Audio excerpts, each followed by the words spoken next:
하나님이 주신 기도의 원리, 주기도문과 성막기도를 계속 풀어가고 있는데 이 땅에 임할 하나님의 나라와 통로원 되신 성령님 두 번째 시간을 가지려고 합니다. 이 성령님이 너무너무 중요한데 우리가 생각보다 너무 이분을 모독했다고 해야 되나요? 성경에서는 모독이라고 얘기를 해요. 말씀에서는 그만큼 우리가 성령님을 성삼위 하나님으로 귀하게 인정해 드리고는 있지만 이분을 정말 너무너무 존귀 대우해 드려야 되는데 우리 24시간 안에서 그분을 우리의 주인 되지 못하게 하고 또 그분과 함께 생각하지 않고 그분과 함께 느끼지 못하고 그분에게 의뢰하지 못하는 것 때문에 우리가 성령 하나님을 모독하는 일들이 너무 많이 있다는 것이죠.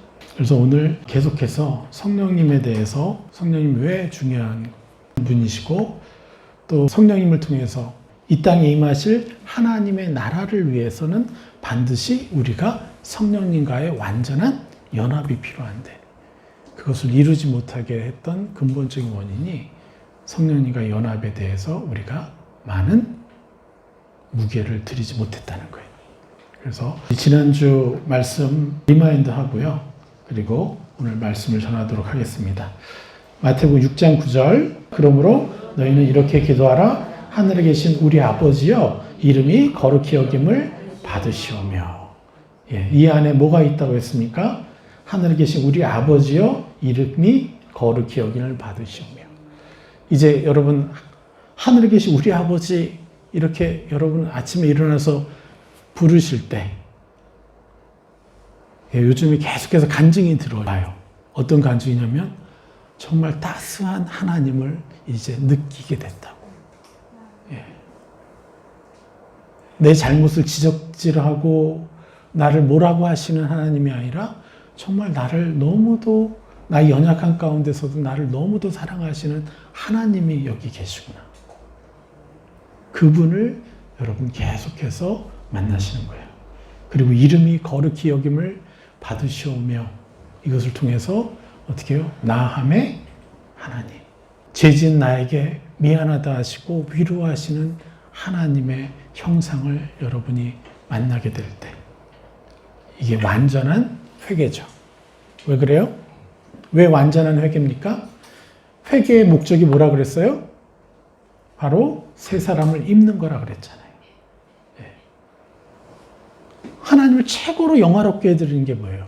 내가 죄인인데, 내가 이렇게 연약한데, 이렇게 끊임없이 제가 은혜를 받았음에도 불구하고 제가 아직도 이렇게 연약한데 정말 어쩔 때는 제 자신이 사람 같지도 않은 것 같은데 어떻게 저를 이렇게 사랑하십니까?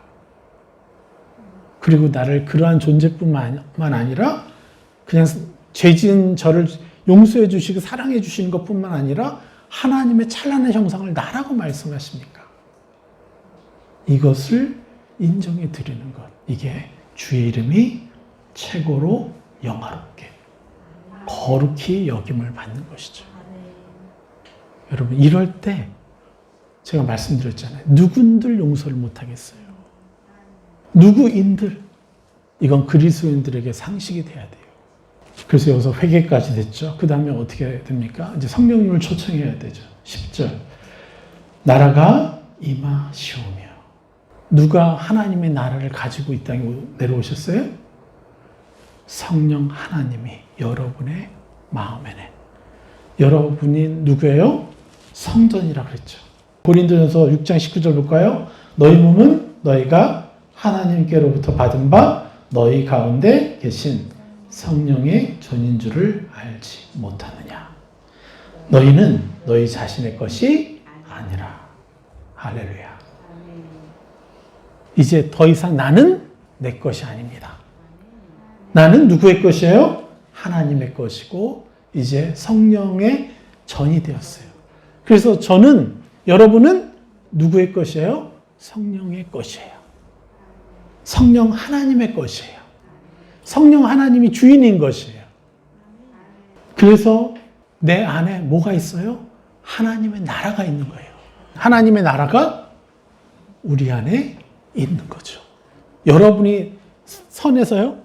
여러분이 거룩해서요? 아니면 전적인 하나님의 은혜로요? 무엇 때문에요? 하나님의 은혜 때문이잖아요. 하나님의 사랑 때문이잖아요. 그래서 여러분이 죄를 지었다고 해서 성령님이 떠나가신 것 같아요? 그럴 수 없죠. 여러분이 죄를 지어도 여러분 안에 누가 계시는 거예요? 하나님, 성령 하나님, 바로 여러분 안에 거하시는 거예요. 다만 그분이 역사하실 수가 없죠. 여러분 인정해 드리지 못하니까. 그러나 죄 지은 가운데서도 성령 하나님, 제가 너무너무 사랑스러우신가요? 라고 여쭤볼 때 여러분 그것을 느끼셔야 돼요.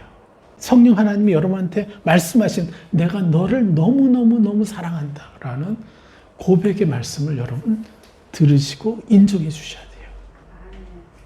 그래야 우리가 죄에게 속아서 계속해서 우울하고 계속해서 더 죄를 짓고 싶고 하는 이 중독에서 벗어날 수가 있는 거예요. 성령 하나님을 나의 주인으로 인정해 드릴 때. 할렐루야. 죄 져도 상관없어. 계속 죄 지어. 이 말씀이 아니잖아요. 더 거룩하라고 하시는 거잖아요. 더 찬란한 하나님의 형상을 입어서 빛과 소금으로 이 세상을 아름답게 가꾸기 위해서, 다스리기 위해서 그러시는 거잖아요. 그러기 위해서 우리에게 뭐가 필요해요? 하나님의 위로하심이 필요한 거예요. 먼저 그분의 사랑을 정말 무궁무진하게 받아야지만 내가 내 원수를 사랑할 수 있고 그들을 위해서 한 번이라도 더 축복해 줄 수 있고 여러분의 가정에 한 분 한 분을 여러분 존귀히 대우해 드리고 축복해 줄 수가 있겠죠. 그리고 그들에게 따스한 눈빛으로 그들을 바라봐 줄 수가 있죠. 서로가 서로를 향해서 가족끼리 날카로운 눈빛과 날카로운 음색으로 그렇게 말하고 대답하는 게 아니라 정말 따스하게. 그걸 못하는 이유가 뭐예요? 아직 하나님의 그 사랑을 완전하게 못 누리고 있기 때문에 그래요. 죄 지었을 때 나를 너무너무 사랑하시고 오히려 미안하다고 말씀하시는 성령 하나님의 음성을 듣지 못하기 때문에 그래요. 그래서 여러분들은 계속해서 경험하셔야 돼요. 그래서 나라가 임하시오며 뜻이 하늘에서 이루어진 것 같이 땅에서도 이루어지이다. 뜻이 하늘에서 이루어졌다는 것이 뭡니까? 바로 하나님의 형상이 하늘에서 이루어졌다는 거예요. 영적인 세계에서. 그리고 영적인 세계에 대한 권위를 우리가 받았어요. 온 세상이 죄인 같지만 예수 그리스도를 통해서 이미 모든 영혼들의 죄가 씻겼어요. 그런데 그것을 받아들이느냐 못 받아들이냐는 누가 선택하는 거예요? 우리가 선택하는 거예요. 영적인 세계에서는 이미 우리는 의인이에요. 누구도 우리를 정죄할 수 없어요. 그런데 그 정죄를 나는 받아들였기 때문에, 우리가 여태까지 받아들였기 때문에, 여러분의 인생의 수많은 시간을 한번 보십시오. 얼마나 많은 시간을 악에게 내주었습니까? 정죄하라고 내주었잖아요. 우리는 이제부터 내 자신을 정죄하지 말아야 돼요. 내 자신을 정죄할 때 무슨 일이 일어나는 거예요? 성령 하나님을 모독하는 거예요. 왜요? 나는 누구의 것이에요? 내 것이에요? 성령 하나님의 것이에요. 성령 하나님의 것이기 때문에 우리는 우리 자신을 정죄해서는 안 되는 겁니다. 할렐루야. 이게 너무너무 놀라운 거예요. 그래서 끊임없이 우리는 정죄가 아니라 내가 무엇을 입을까에 집중하라는 것이죠. 자, 요한복음 16장 7절. 그러나 내가 너에게 실상을 말하노니 내가 떠나가는 것이 너에게 유익이라. 내가 떠나가지 아니하면 보혜사가 너희에게로 오시지 아니할 것이요. 가면 내가 그를 너희에게로 보내리니. 예, 바로 지난주 말씀드렸던 것처럼 성령님이 이 땅에 계시기 때문에, 이 땅에 오셔야 되기 때문에 예수님이 가셔야 되는 거예요. 그런데 그 성삼위 하나님의 그 아들이신 예수님이 뭐라고 말씀하시는 거예요? 내가 가는 게 너희들에게 유익하다. 왜요? 예수님이 계시면 우리 안에 들어올 수가 없잖아요. 우리가 성령의 전이 될 수가 없잖아요. 우리 안에 하나님이 임재하실 수가 없잖아요. 그냥 옆에만 계시는 분이잖아요. 그럼 내가 하나님과 하나가 될 수 없잖아요. 그래서 그분은 가셔야 되는 거예요. 더 멋진 축복을 위해서, 더 찬란한 축복을 위해서. 그 축복의 결과가 성령님이 내 안에 오셔서 내 안에 거주하면서 나와 함께 하시는 거죠. 그래서 여러분들은 누구예요? 성령의 전인 것이에요. 그래서 여러분들은 어떠한 상황에서도 여러분 자신을 모욕하면 안 돼요. 여러분 자신에게 좋지 않은 생각이 들어왔어요? 그럼 그것을 여러분의 것이라고 인정하면 안 돼요. 그것이 바로 성령을 모욕하는 것입니다. 저는 그렇게 해서 제 삶이 바뀌었어요. 내가 아니라고 하기에는 너무 리얼하게 내가 그렇게 악을 저지르고 싶었어요. 너무 저 사람이 미워가지고 가서 때려주고 싶고 심지어는 막 죽이고 싶을 정도의 그 분노가 있었어요. 그런데 그것을 내가 아니라고 감히 선포할 수 있게 하신 거예요. 네. 그리고 감히 내가 그를 예수님처럼 사랑하는 자가 되었습니다라고 내 자신 인정하게 됐어요. 이게 그분을 영화롭게 해드리는 것이죠. 그러면서 그 영혼에 대해서 정말 가장 원수되었던 영혼을 내가 축복하기 시작하니까 안타깝게도 그 영혼이 바뀌어야 되는데 안 바뀌고 그 영혼의 죄가 계속 드러나기 시작하는 거예요. 결국은 모든 사람이 그를 공격할 때 그가 나를 찾아오더라고요. 그 이후부터 제 삶이 더 그를 축복하기 시작했을 때 제 삶이 바뀌기 시작했던 거예요. 더 찬란한 하나님을. 여러분, 성령과 함께 사실 겁니까? 아니면 여러분의 힘으로만 사실 겁니까? 우리의 힘으로만 살면요, 내 눈앞에 보이는 무수한 영혼들을 계속 판단하고 지적하고 미워하면서 살아야 돼요. 그 부메랑이 뭐예요? 내 자신을 미워하게 돼요. 내 자신이 혐오스러워져요. 남을 미워하는 거 상관없어요. 근데 그 돌아오는 게 나를 모독하고 나를 모욕하는 거예요. 그러니까 누구를 모욕하는 거예요, 지금? 내 자신이 아니라 성령 하나님을 모욕하는 거죠. 결국은 이 죄의 쓴뿌리, 죄의 결과가 바로 그것이에요. 내 자신을 온전히 사랑하지 못하게 만드는 거예요. 내 자신을 수준 이하의 사람으로 잡고 인정하게 만드는 거예요. 그러니까 꿈을 꿀 수 있습니까? 못하죠. 저희가 요즘에 가정 예배를 조금 바꿨어요. 감사드리고 회개를 나누는 시간에 100가지 소원을 선포하고 쓰는 시간, 또 나누는 시간을 갖기로 했어요. 아이들이 깜짝 놀래. 몇 년 전에 적어놓은 게 막 이루어져 있어. 네. 아이들이 먼저 이게 이루어졌네? 우리 둘째 아이가 어느 날 무슨 피규어 선물을 받았대요. 그런데 그걸 받았을 때 뭐 이런 게 지금 나한테 들어와? 쓸데없이? 그런 생각이 들었는데 어제 딱 봤더니 몇 년 전에 자기가 소원 노트에 써놨던 거야. 예, 이런 것까지도. 저희는 100가지 소원 써가지고 전 가족이 유럽 여행도 갔다 오지 않았습니까? 그것도 너무너무 좋은 호텔에서. 여러분,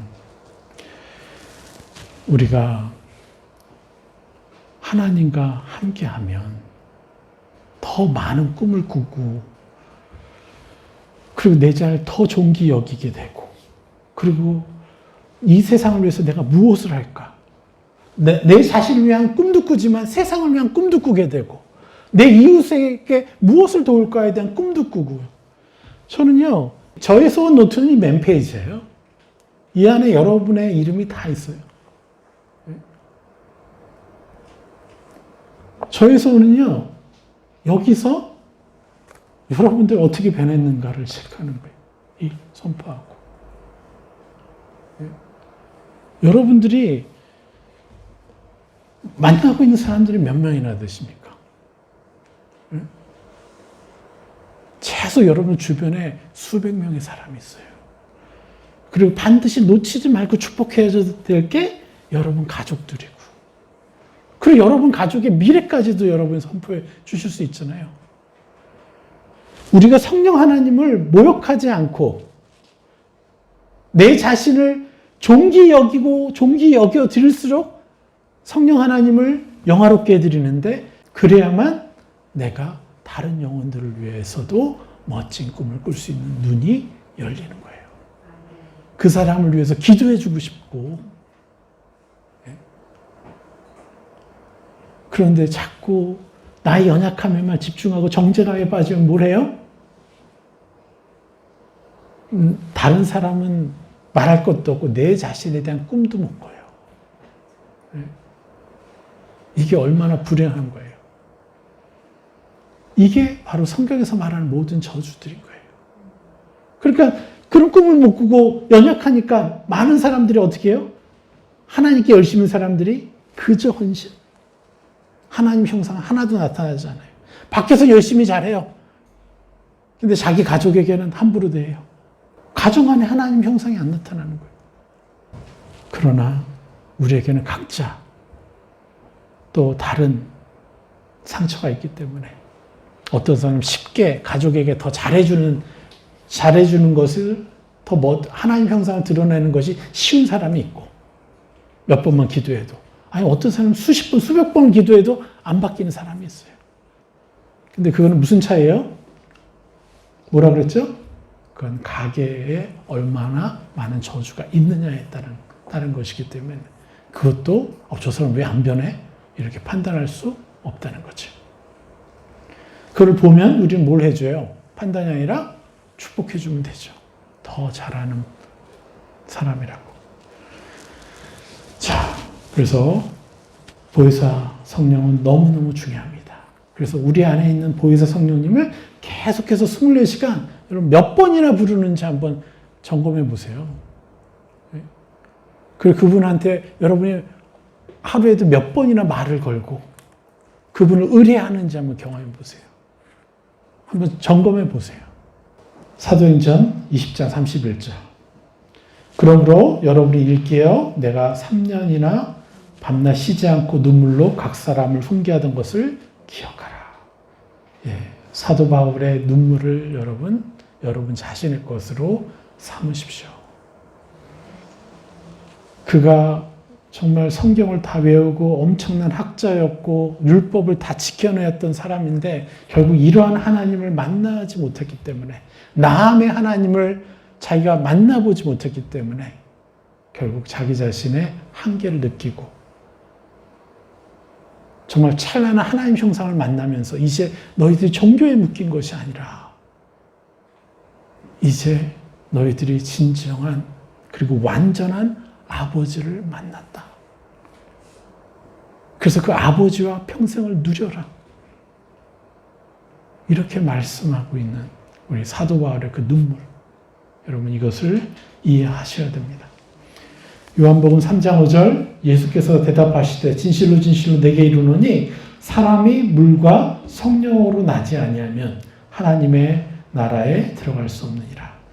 물로 그리고 성령으로 난다라고 얘기했습니다. 물로 거듭난다라는 건 뭐예요? 바로 내가 물속에 들어가서 나의 옛사람이 죽고 나의 의인된 신분이 살았고 이제 세상의 이불 신분이 되었다는 거죠. 바로 신분의 변화를 얘기하는 거예요. 물로 거듭난다는 것은. 성령으로 거듭난다는 건 뭡니까? 바로 벗고 있는 것이죠. 성령님이 이미 내 안에 오셨어요. 내 안에 거주하세요. 그럼 그분과 함께 악한 영이 끊임없이 나에게 공격하는 옛사람의 형상들을 내가 말씀드리고 거절하고 그분으로부터 들어서 그분 안에 있는 하나님의 나라를 나라고 인정하는 거죠. 그러면 하늘에 있는 하나님의 나라가 성령께서 가지고 들어오셨는데 그 성령 안에 있는 하나님의 나라가 내게 입혀지는 거죠. 그래서 우리는 완전한 구원을 누리는 방법은 뭐냐? 이 성령 하나님과 함께 성령으로 거듭나는 삶을 매일매일 살아가야 되는 거예요. 여러분이 어떤 모습이건 상관없어요. 어떠한 삶을 살았건 상관없어요. 그렇죠? 오직 하나님, 성령 하나님이 내게 말씀하시는 나를 인정만 해드리면 되는 것이죠.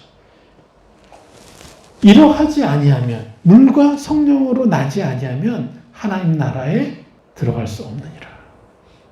제가 가로치고 적어놨죠. 이 땅에서부터라는 거예요. 하나님의 나라는. 하나님의 나라는요, 죽어서 누리는 게 하나님의 나라가 아니에요. 그럴 거면 아예 이 땅에 보내실 필요가 없었죠. 이 땅에서부터 하나님의 나라를 누려가라는 거예요. 이게 하나님의 뜻이죠. 이 하나님의 나라가 무엇입니까? 예수 믿는 사람의 숫자예요? 아니면 예수 그리스도의 형상이 나타나는 그리스도인들을 말하는 거예요. 하나님의 나라는요, 숫자가 아닙니다. 하나님의 형상이에요. 남을 혐오하지 않고, 남을 판단하지 않고, 원수를 사랑하는 그 사람들의 형상. 하늘에서 내려온 형상이죠. 그것이 하나님의 나라입니다. 그래서 우리가 성령 하나님과 함께 교제하고 새 사람 입을 때 우리는 하나님 나라에 들어가 버리는 거예요. 바로. 예. 그리고 나를 통해서 하나님 나라가 확장되어 가는 것이고. 할렐루야. 얼마나 영광스러운 인생입니까? 여러분이 어떤 사람은 IQ 200으로 태어나고 어떤 사람은 80으로 태어나고 여러분 하나님을 차별하는 분이 아니세요. 그것으로 그 사람의 신분이 결정되는 게 아니에요. 하나님의 형상이 내 안에 있고 하나님의 성전이 내가 되었고 내가 성령과 함께하는 그 시간이 여러분이 받을 상급이에요. 지금부터 영원까지. 우리는 억울해할 필요 없어요. 내가 더 좋은 가정에서 태어나지 못한 것을 억울해할 필요도 없어요. 왜요? 완전한 아버지를 우리가 받았기 때문에 그렇습니다. 자, 요한복음 14장 26절 보혜사 곧 아버지께서 내 이름으로 보내실 성령 그가 너에게 모든 것을 가르치고 내가 너에게 말한 모든 것을 생각나게 하리라. 예, 오늘 아침에도 제가 급하게 선포문을 올렸죠. 보혜사 성령님, 파라클레토스. 바로 뭐라 그랬어요? 보혜사의 의미가 위로자, 나함의 하나님과 동일한 뜻이라고 그랬죠. 그리고 또 뭐예요? 변호자. 이것만 한번 확인해 봅시다. 보혜사 성령님은 나를 변호하시죠. 죄 지은 나를. 그리고 의인이라고 말씀하시죠. 맞습니까? 그런데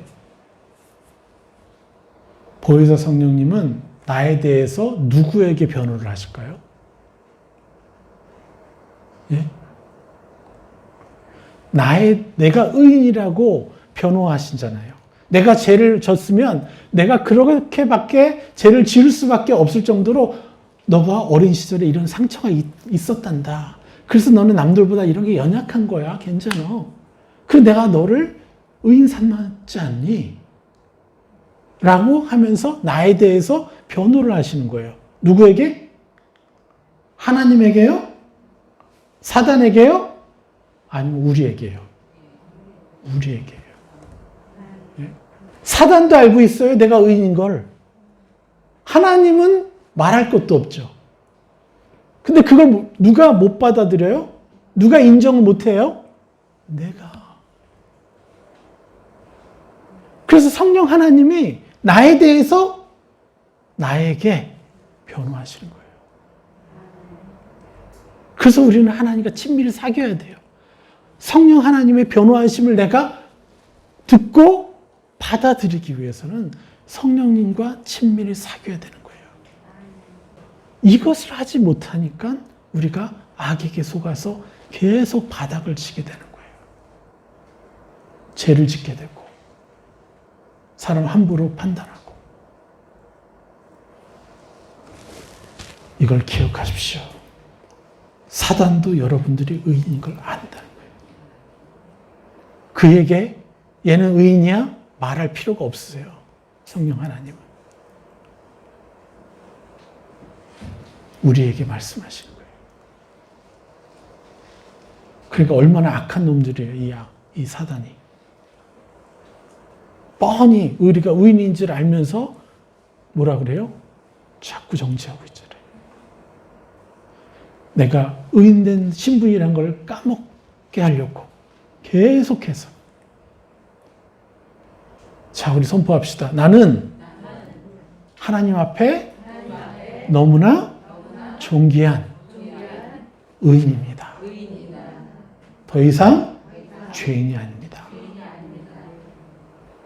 죄책감이 드세요? 후회가 되세요? 그걸로 여러분을 괴롭게 하지 마십시오. 우리 1층 사장님,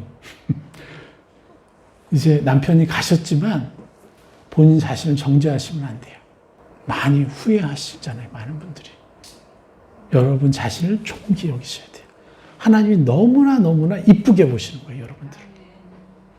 이거를 기억하셔야 돼요. 우리 하나님 아버지기 때문에 그렇죠? 예? 한 분이 자기 아들이 방에서 한 3일간 안 나오더래. 자기 얼굴도 안 마주치고. 근데 집에 돌아왔더니 아들이 달걀을 삶아놨대요.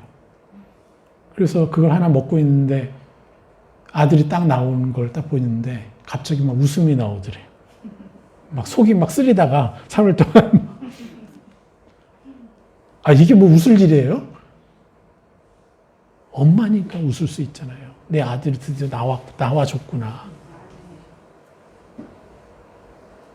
엄마가 자기를 판단하지 않고 웃으니까 이 아들도 같이 웃더래. 여러분, 아들이 뭘 해줘서입니까? 그냥 방 밖에 나와줘서 웃음이 나오잖아요. 우리 인간에게 이런 사랑을 주신 게 하나님이신데 왜 여러분들에게 뭐라고 하시겠어요, 하나님이? 그냥 성령님 한번 불러주기만 해도 그냥 너무 기쁘셔가지고 막 춤을 추실 텐데, 성령 하나님께서. 우리는 성령 하나님을 마치 인간 취급하고 있어요. 이 위대한 하나님을. 너무 안타깝죠. 그것도 그럴 수밖에 없죠. 우리가 너무 좋지 않은 부모를 만났기 때문에 그들에게 우리의 생각, 감정, 의지가 너무 많이 묶여버렸으니까 그럴 수밖에 없죠.